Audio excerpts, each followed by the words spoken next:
Okay, now there's also been a lot of speculation about King Vaughn being involved. I take it this would be like similar to Zell, where he wouldn't be in the indictment either. Well, when did King Vaughn die?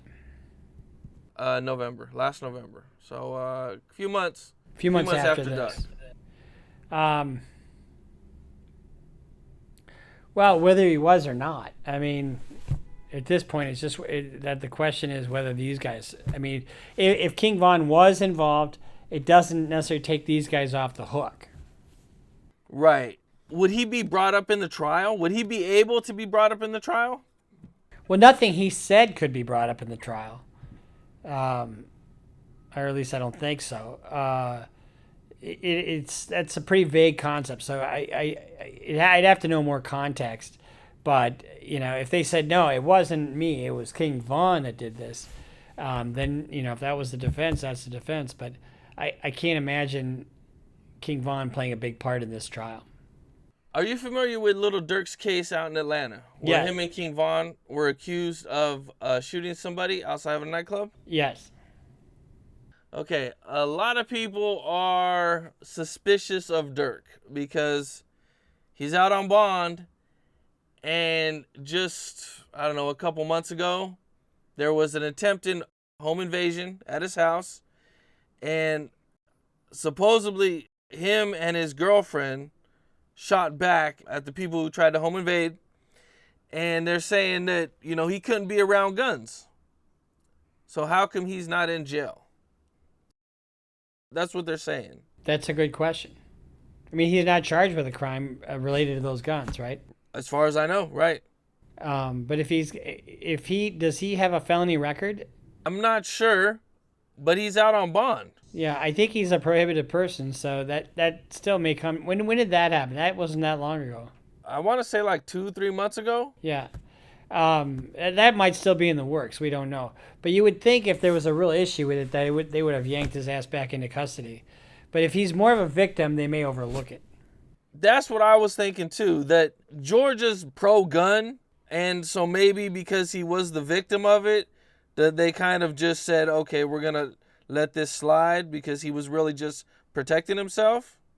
Well, I don't know. I mean, it very well could be that, but I just don't know.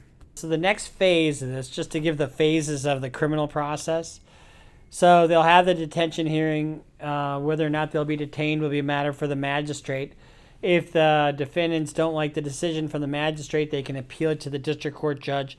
Because in the federal system, you have a district court judge and a magistrate. The magistrate hears all the pretrial stuff, and it's kind of like a buddy judge to the district court judge. And the district court judge does all the finality stuff, like the trials, pleas, sentencing, that kind of stuff. And so there will be a motions hearing to probably suppress evidence if they need to suppress evidence. Then there will be, they'll set it on for trial, and then you'll have a trial. Trial probably won't happen for a year, I bet, in this case. Okay. I mean, that's pretty normal, though, right, for a murder case? For a homicide. And people always talk about, violation of your speedy trial rights. No defense lawyer wants their client to have a speedy trial, period. They just don't want it. And the reason why is because I want as much time as possible to prepare. The government, how long has the government taken? They've taken, 13 months, 14 months, 15 months to bring this case to court. Well, I need time to look into the case just like the government did. How often does the government wait till right before the trial to tell who the witnesses are? In this case, 100%. They're going to do it in this case. They're not going to release anything until they absolutely have to. And they're sneaky, and they're not to be trusted. It really varies, though. I've had prosecutors who want to settle cases and give me everything right up front and say, your guy's kind of fucked. Other clients will say, okay, I've got some hot docs for you. Here, I'm just going to give you the highlights. And other ones just say, I'm not giving you anything. Just take my word for it until they have to.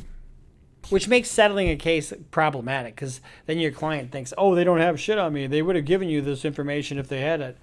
And then you've got people with, no information. making big decisions on their life, and it makes it very difficult. So you think they would try to negotiate a deal without even showing them any evidence? I think they'll show them some. They'll say, we have this. This is how we know. This is how we know. And sometimes you can take your client in for what they call a reverse proffer. So you bring your client in, your client doesn't say anything, and the government just showcases what they have. They don't give you any documents, but they show you, here, we have this document, we have this document, and we have this statement, we have this video, we have this.